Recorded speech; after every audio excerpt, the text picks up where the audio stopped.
Hi, this is Mary Dawn with a video for ClearSnap.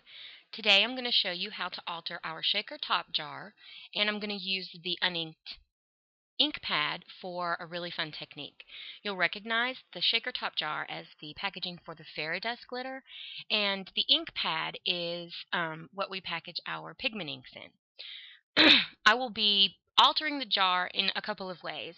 First, I'm going to glitter the inside of it, and I did a little test with a clear glass Christmas ornament, and I wanted to tint the glass as well as add glitter. And when I added my floor polish to my test, I also added my reinker, and it ended up just coloring the glitter and not giving me the look I wanted. So, with this jar, I used the floor polish method, and you just pour a little in and make sure it coats all sides. Let it drain for about 5 minutes, and it won't be dry, but there won't be any puddles or drops. And then you can add your glitter generously to your jar. I wiped the very top off of this jar so that it wouldn't get messy, and then I poured in my fairy dust glitter in sugar shimmer, and I coated the inside of the jar with that. And I shook it all around, and because the mouth of the jar is pretty wide, I took a paper towel to cover it and then shook it up. And then I just poured my excess glitter, back into a ClearSnap craft funnel, right back into the jar.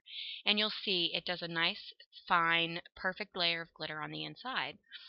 And then I took some of the same floor polish and I tinted that with Stephanie Barnard Guava Reinker. That was about 2 drops, maybe a little bit more than 2 drops. And I'm just going to paint it on the outside of the jar. And you can use any color that you like for this process. It looks very cool with a blue reinker. It will look like a ball jar a little bit. You could use a brown reinker and get a sort of amber glass look.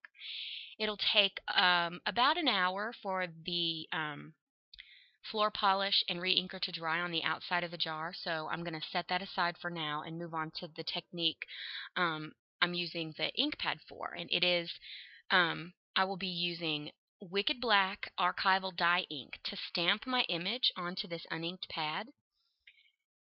And then I'll be using Stephanie Barnard dye reinkers to do a custom stamp pad for the stamp. I'll be inking these flowers in banana, tangerine, guava, and artichoke for the leaves. This stamp pad is what we use to package our pigment inks. So it's designed specifically for thick inks. So this technique works, but you have to let the dye ink sort of soak in. And if you're not, if you ink your stamped image with too much ink, your colors will run together and get muddy. But for this application, it works great for me. I'm also going to create on the other end a custom stamp pad for this butterfly stamp. And I'm going to use the same technique. I'm going to use chocolate Stephanie Barnard ink to ink the body and the antenna, and then I'm going to go in with the same colors: banana, tangerine, and guava for the wings. You want to let this sit for 10 or 15 minutes just so that it soaks in, because the first inking of your stamp will be pretty wet if you don't do that. You can reuse these. It comes with a lid, and you can reuse them. You will have to re-ink them again. So once my ink has soaked in, I'm going to take the stamp, and it's very easy to see where to ink it because it's a clear stamp. And I'm going to use a generation stamping technique to stamp this strip of white cardstock. So I'm going to ink my stamp off once, and then continue down the strip in a random way. And then I did the same technique with butterflies, and I cut those out. And then I took some of cardstock that coordinates with the guava ink, and I punched it with the Fiskars Scallop Sentiment Punch. Now I'm going to take my color box stylus and a white foam tip and putty archival dye ink, and I'm going to ink the edges of all of these cut and punched pieces. and I just hold it and I flick. Putty for me is a nice neutral brown, and it's perfect for inking the edges of paper.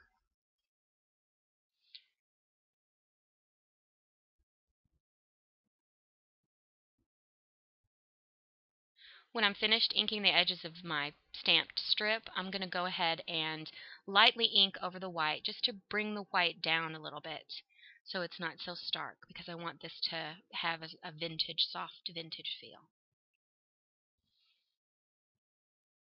I also cut out two labels. They're Sizzix labels, and I will also ink those pieces.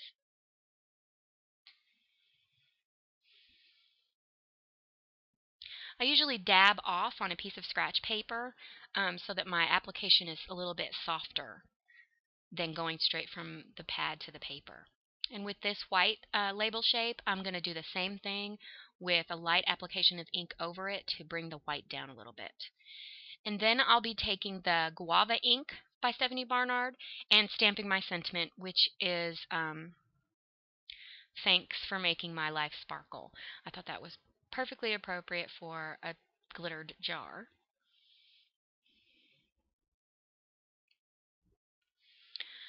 I'm going to layer the white label on top of the pink label with some dimensional foam, and then I will adhere the stamped strip to the scallops, one on the top and one on the bottom.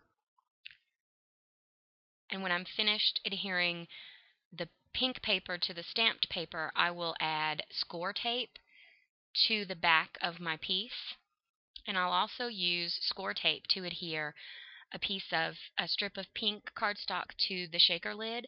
I took a narrow strip and I broke the fibers down with my bone folder, and I added it on with score tape, and then I'm going to add another strip of score tape just above that, and I'll be using that to add this fringed trim from the Hydrangea Hippo Etsy shop. I'm also going to take a punched circle and adhere that to the inside of the shaker top jar, of the shaker top, and I'll just use my Scotch quick dry adhesive because it has a very fine applicator, and I'll dot it between all of those holes, and then I'll just drop that circle in there and adhere it, and it just to make it nice and finished. So once the stain on the outside of the jar is dry, I'll remove the score tape liners from my piece, and I'll just start rolling the jar. And I don't need to score my paper for this because the corners of the jar are pretty rounded and the paper will go around it pretty easily. I will be adding some score tape to the front and back of this short edge here, just so that it'll adhere a little bit stronger.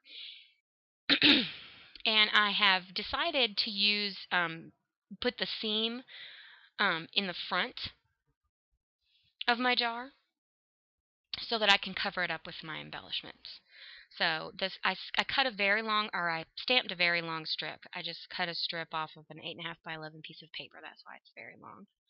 And now that that's adhered, I will add, with score tape as well, some seam binding ribbon that I colored with the Guava ink, and I did this a while ago. So it's just a scrap that I had in my ribbon drawer. But it was enough to go around, and I just used, I twisted and sort of twisted and pleated the ribbon as I went around the adhesive. And now I'll add the label to the front to hide the seam. And I'm going to use another scrap of the pink seam binding to tie a bow. And to my ribbon tails, or my bow tails, I'm going to cut them in a point. And then I will I will fray it so that I can get a thread from the center, right where that point comes to, or where the edges come to a point. And I'm going to pull one thread from the center and use it to sort of gather the ribbon. And once that's gathered, I'll use a small zotz to adhere it to the paper, just so that they anchor it down. And I'm going to do that to the other side. I just cut in a point and then pull a thread from the center and gather my ribbon tail up.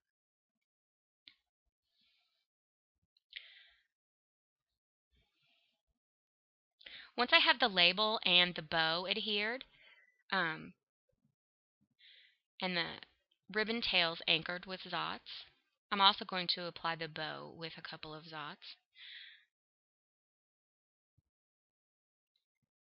I'm going to take a couple, after I anchor down my ribbon tails, I'll take a couple of hat pins, also from Hydrangea Hippo Etsy shop, and I'm going to add those to the front of my jar. I need to cut them down a little bit. When you're cutting your hat pins or wire, I suggest that you close your eyes, look away and close your eyes because your ends might go flying. And I just tuck it behind my bow and down into that foam tape. And once my hat pins are in, I'll put the jar lid on, and I'm going to take my butterflies that I've stamped and cut out and inked, and I'm going to bend their wings forward on either side of their little bodies, put a zot on the body, and I'm going to try to figure out where I want it. And once it finds a home, I'm going to do the same thing with the other butterfly.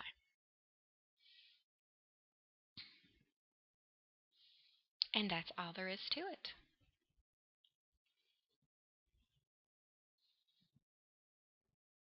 Thanks for watching.